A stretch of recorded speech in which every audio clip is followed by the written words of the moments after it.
And the undeniable reality that the first 4 states have shown is that the only campaign that has beaten Donald Trump and the only campaign that can beat Donald Trump is this campaign.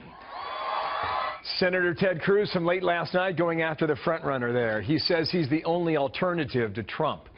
Is he? Alice Stewart, Communications Director for the Cruz campaign, live with us today. And Alice, thank you for your time and good morning to you. Your first interview since you got the big job just 36 hours ago. Thank you for coming here to talk about this. Tell us where Ted Cruz... I appreciate you having me on. You bet. Tell us where Ted Cruz will win. Well, that remains to be seen. First, let's, in terms of last night, as he pointed out, several great takeaways from that. One being that this is more evidence that conservatives are uniting and rallying behind Ted Cruz. The second being, as he said, we're the only candidate to date in this election cycle that has taken on and beaten Donald Trump and can continue to do so. And also the fact that Ted is the only true consistent conservative in this race. We have several campaign conservatives that say one thing and change their minds, and certainly have evidence that they will say one thing to get elected and do something completely the opposite once they are elected, like we've seen with Marco Rubio.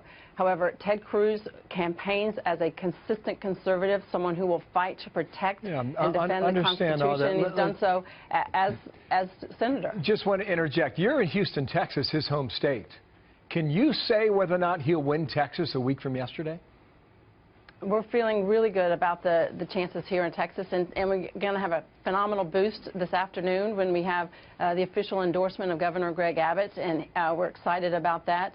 Look, he is someone who has served in the administration with Ted when he was Attorney General and Ted served as Solicitor General. And one of the points that he makes so eloquently, as we'll see in a video that we'll be posting on our website, is that he knows Ted Cruz. He knows how he ran for Senate and how he served as a senator. So he knows firsthand that he's someone that talks the talk and walks the walk. Okay, now and he says it's time for Texans to bring home Texas to Ted Cruz, and we're hoping that will happen. That was not a yes.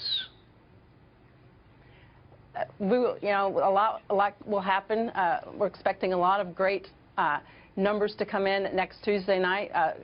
Texas being one. We're very excited also about Arkansas, Georgia, Louisiana, several great states that are on tap, and we're excited to rally the people. He's on the ground right now in Texas. He's gearing up for the debate tomorrow. He's speaking at an event this evening, and it's all about turning out the base, turning out our voters, and the poll numbers are great here in Texas, and we're having Greg Abbott and former Texas Governor Rick Perry out there on the campaign trail with us this week.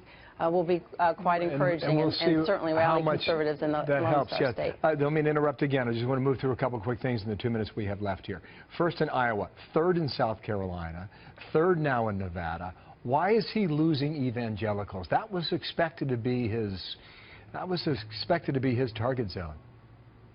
Well, keep in mind, evangelicals are not monolithic voters. There are liberal slices of the evangelicals. There are more moderate aspects of the evangelical vote, and what we have seen based on our polling data is that Ted is securing the conservative vote of the evangelical electorate, and will continue to do so. Look, they are concerned with all kinds of issues, including those concerning protecting our religious liberties and faith and family and marriage and the life issue.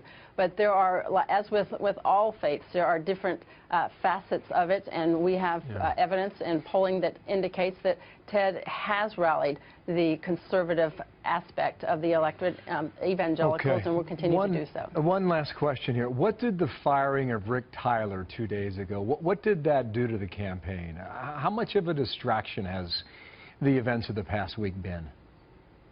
Well, look, we have said from the very beginning of this campaign that we want to run a positive, issues-driven campaign, one that does not engage in insults or attacks personally on other candidates or on their faith.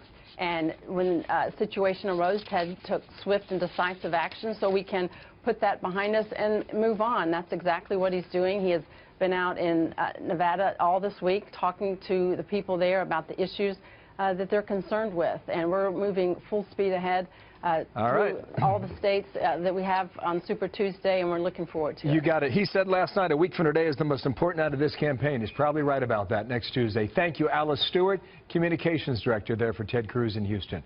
Thank you, Alice. Thanks. Thanks, bet. Bill.